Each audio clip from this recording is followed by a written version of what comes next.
They say a house is just wood and nails. But in my family, it was history. 4 generations of Quinns, a front porch built by a war hero, and a backyard that held more memories than photographs ever could. When my cousin, General Brandon Quinn, deployed overseas, I thought the house would wait for him like it always had. I was wrong. In the quiet streets of Riverbend Springs, something darker was brewing behind freshly painted fences and manicured lawns. A homeowners association with too much power, a woman named Linda with too many secrets, and a plan to erase our legacy before the general ever made it home.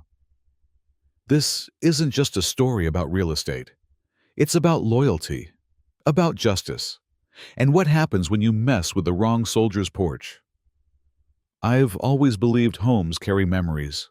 They breathe in our childhood laughter and exhale the scent of old books and Sunday dinners. That's why, when my cousin General Brandon Quinn deployed overseas for the third time, I moved into our family home in Riverbend Springs to watch over it. Not because it needed watching, it was solid, historic, well-kept, but because it meant something. This house had stood through 3 wars, 4 generations, and more heartbreak than the woodwork let on. And that's what made it the perfect target. At first, I thought it was a coincidence. A couple of HOA letters in the mailbox, a complaint about grass height during a rainy week, a warning about mailbox design, which, by the way, had been there since the Reagan administration. I laughed them off. I'd heard of overzealous homeowners associations before.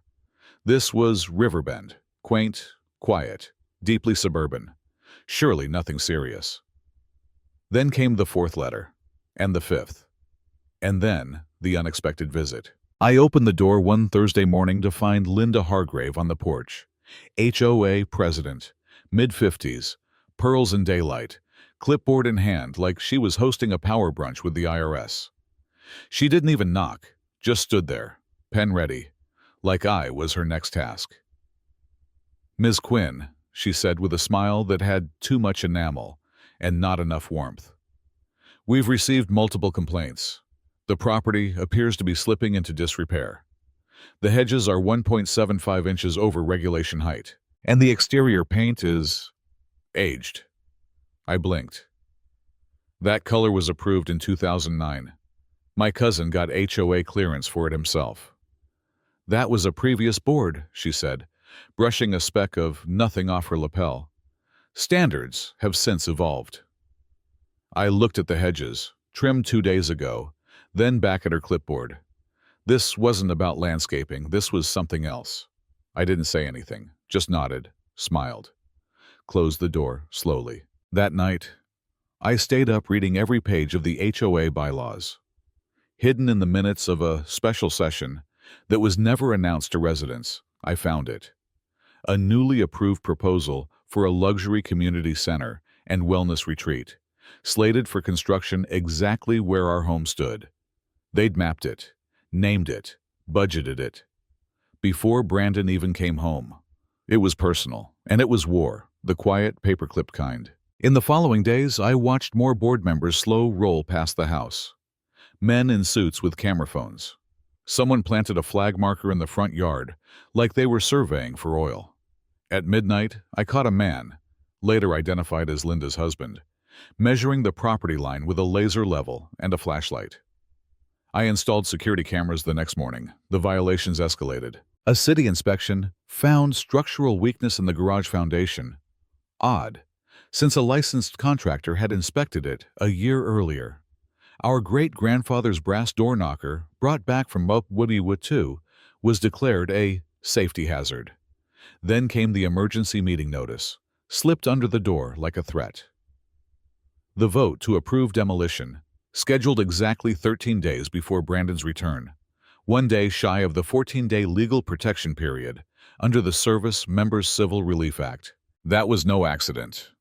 Linda Hargrave had done her homework, but she forgot who taught me strategy. A man who'd spent 20 years outmaneuvering warlords in 3 continents.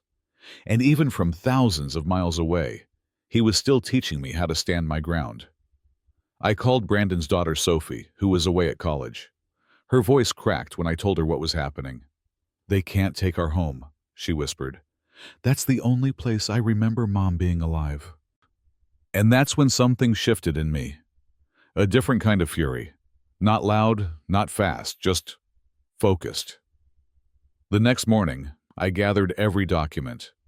The deed from 1948, Brandon's active duty orders, his power of attorney, and the receipts for every fine we'd already paid, some of which were never logged in HOA records. I didn't know how long we had, but I knew this much. If they wanted a war, they picked the wrong family. The next morning, I wasn't scared. I was angry. Angry in that clean, strategic way Brandon always described before a mission. When fear melts, and all that's left is a checklist. I started with paper. I pulled every certified mail receipt Brandon had sent the HOA in the last 6 months, all cashed, all confirmed. I printed the state law protecting deployed military members from property actions taken without proper notice. I combed through the HOA bylaws and found a buried clause requiring a minimum 30-day resident notification for any structure demolition. Then I turned to the neighbors.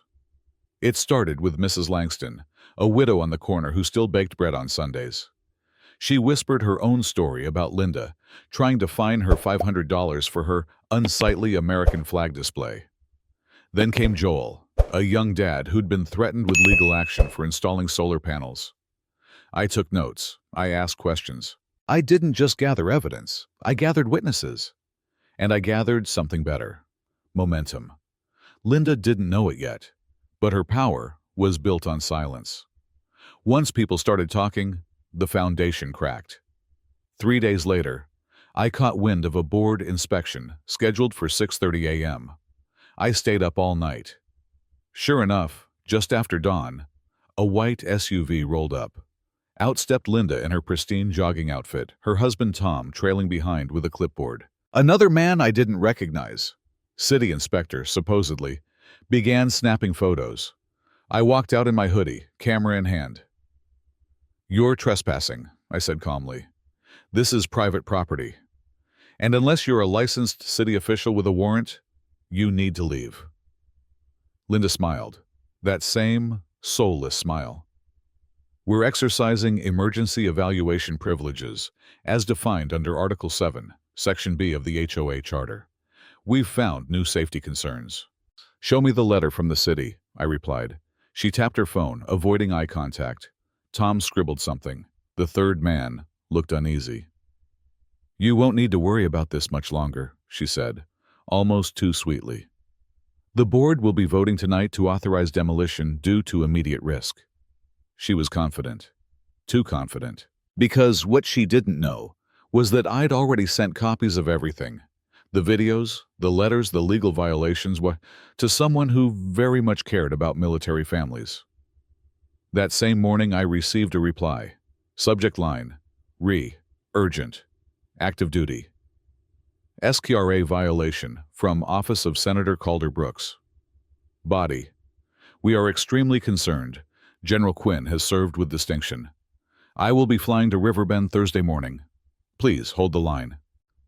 Suddenly, I had something Linda never saw coming. A senator and a story. That night, the board held their emergency vote in a hastily convened HOA meeting in the community center. They didn't expect half the neighborhood to show up. They didn't expect Sophie, Brandon's daughter, to dial in via Zoom and tell the story of how she'd fallen asleep every night under the porch light her father installed.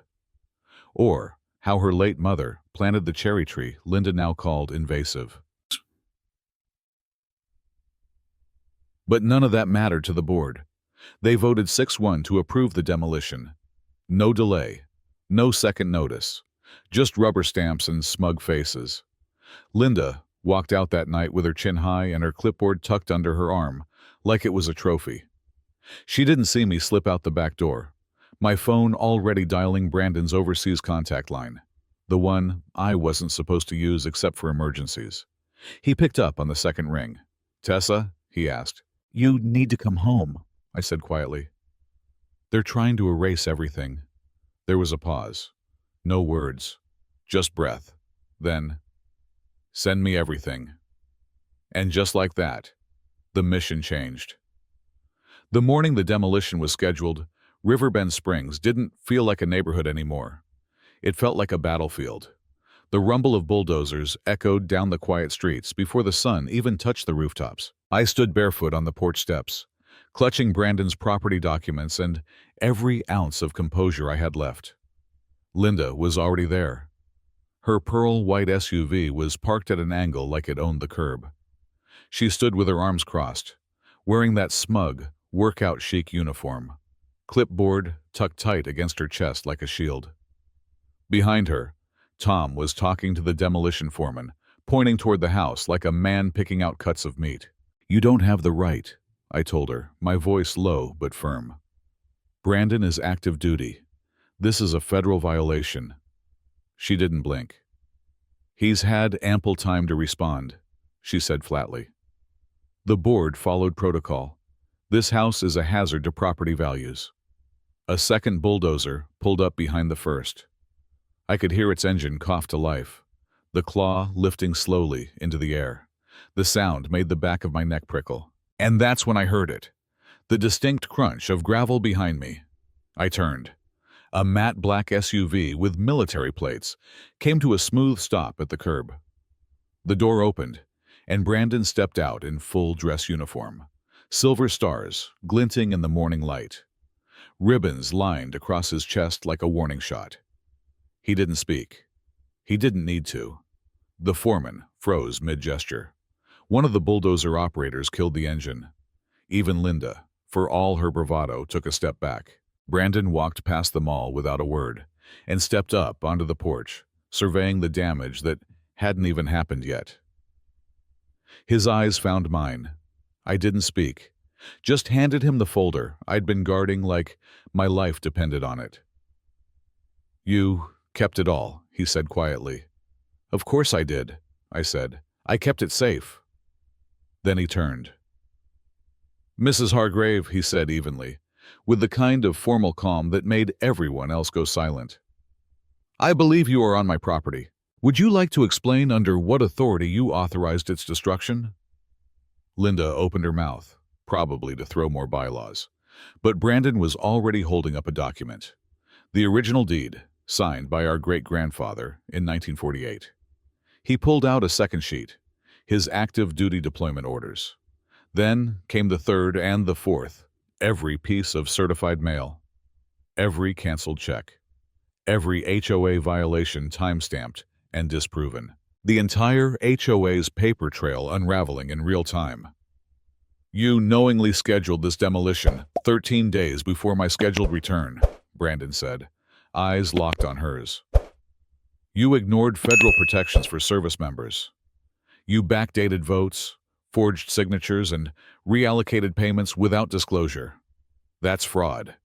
And that's before we get into the contracts your husband received through the HOA without public bidding." Linda looked around as if searching for an escape route, but the crowd was growing. Neighbors had come out of their homes, phones were recording, voices were whispering. "This is a private HOA matter," she said, her voice trembling now. You're escalating things unnecessarily." "Not anymore." The voice came from behind her. Senator Calder Brooks had arrived, flanked by 2 federal investigators and a local news crew. He looked like he'd come straight from Capitol Hill. His face was made for headlines, and this moment was exactly what he'd come for. "We've received multiple complaints about systemic abuse of military families under this HOA's leadership," the senator said. "As of now, this property is under federal injunction. Any attempt to demolish it will be treated as criminal misconduct." Tom stammered something about paperwork. Linda fumbled with her clipboard like it might transform into a parachute. And then came the final blow. From the crowd, Mrs. Langston stepped forward, holding up a USB stick. "This contains audio of last night's board meeting," she said, her voice surprisingly steady. "They talked about needing to take care of the Quinn house before the soldier comes back. Said the senator wouldn't make it in time." Senator Brooks took the drive, slid it into his aide's laptop. A speaker was connected to the SUV, and the audio, crystal clear. Don't worry if the paperwork's not final. Linda's voice played out over the street. Just get it down. He won't be back before the permit's clear. It'll be rubble by then. What's he gonna do? Bring the Pentagon? There was a beat of silence. Then Brandon looked her in the eye and said, "No, just justice."